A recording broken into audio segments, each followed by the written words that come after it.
Hello everyone! Welcome back sa akin channel. For today's video, meron tayong bagong i-review.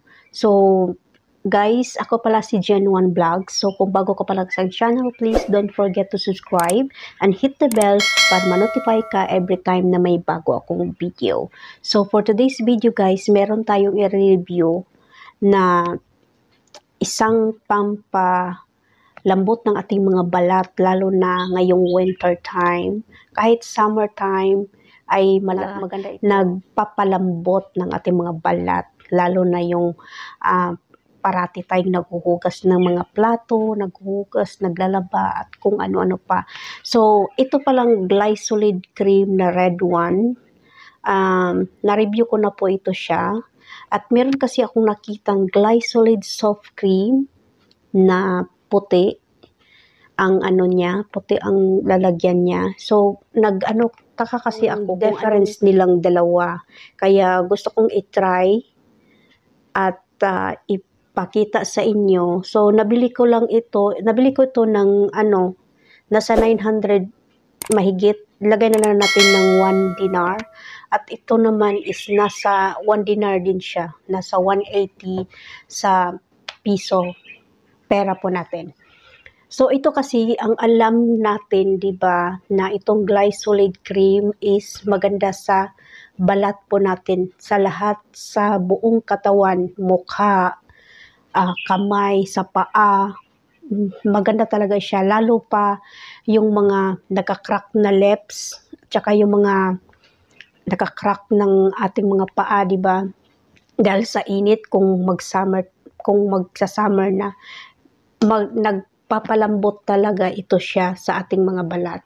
Yan naman ang alam na natin ito kasi nagamit ko na ito siya since bago pa lang ako dito sa Kuwait.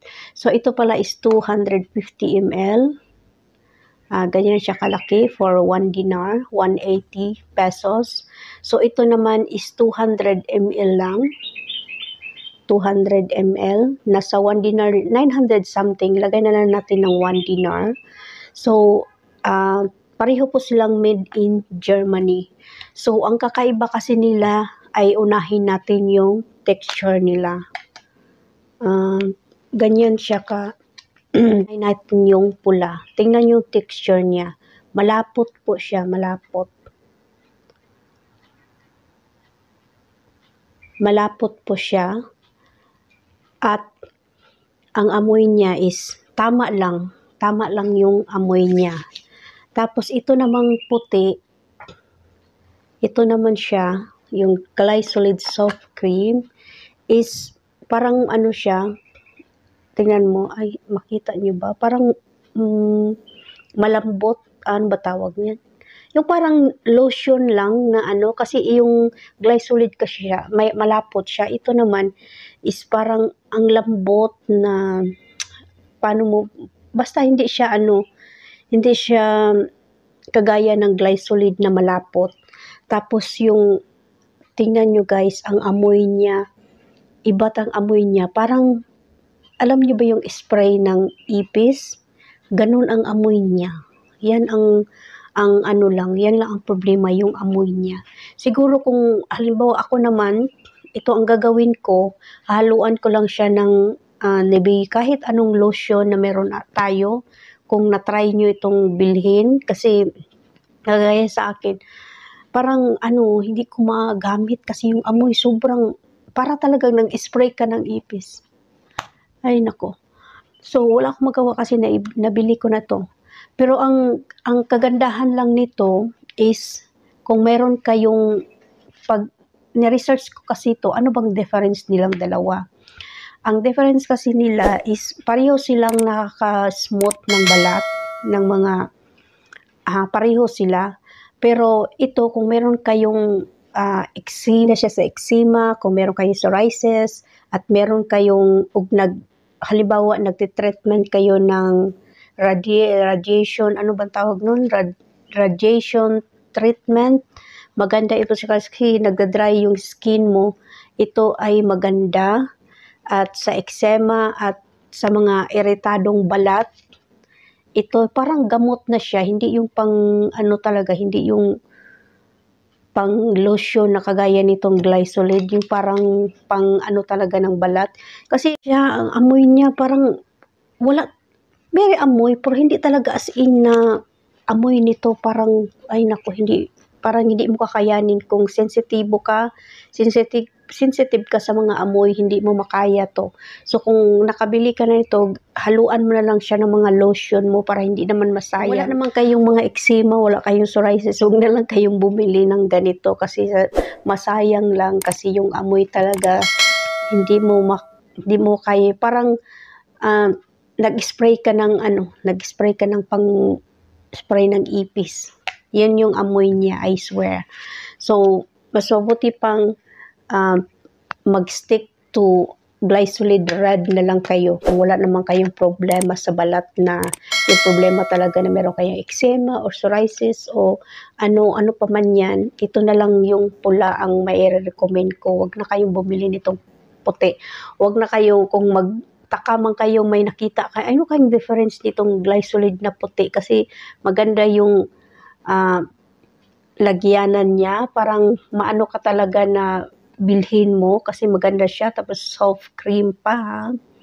So magsayang na kayo ng pera, dito na lang kayo sa glycolid forever.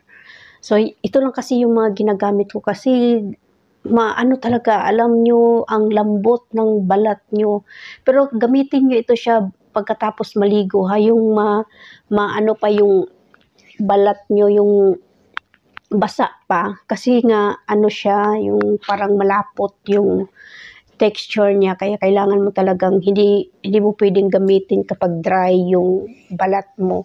Kailangan bagong ligo or half bath, basa yung mga katawan nyo. Yun ang dapat nyong gawin pag gumamit kayo niya. So, yung mga na-review ko, dati ulitin ko, ito kung meron kayong nagka-crack na health sa paa ba? Ano ba tawag niya? Sa tikod. Kung nagka-crack yung paa nyo, lagyan nyo lang gabi-gabi at mag-medyas kayo. I swear, ang gaganda ng paa nyo. Lambot na mapink-pink. Pink talaga yung ano. Kagaya guys, kasi sa atin, kasi sa Pilipinas, mainit. Alangan naman mag-medyas ka na matulog na ang init-init, tas nagmedyas. Okay lang yung sa mga kwarto nila, yayamanin. So, pwedeng ganon. Kung may mga problema kayong nagda-dry yung balat nyo, prove na talaga to. Ang daming gumagamit nito na kahit na meron kang kung saan pwedeng makabili. Hindi ko lang alam kung meron bang sa online, sa Lazada or sa ano pa ba yung online, Lazada, Shopee. Kung sigurado meron sila kasi dito sa Kuwait ang dami nito. Ang daming nagtitinda. So sa online hindi lang ako sure kung ano kasi hindi ko man nasubukan. Dito ko lang kasi ito na nakilala itong glycolid cream, kaya since then nagamit na talaga ako nito. So, yun lang po guys ang may share ko sa ngayon. So, kung bago ka pa lang sa akin channel, please don't forget to subscribe and hit the bell para ma-notify ka every time na may bago akong video. So, be good, be safe, and masalama everyone.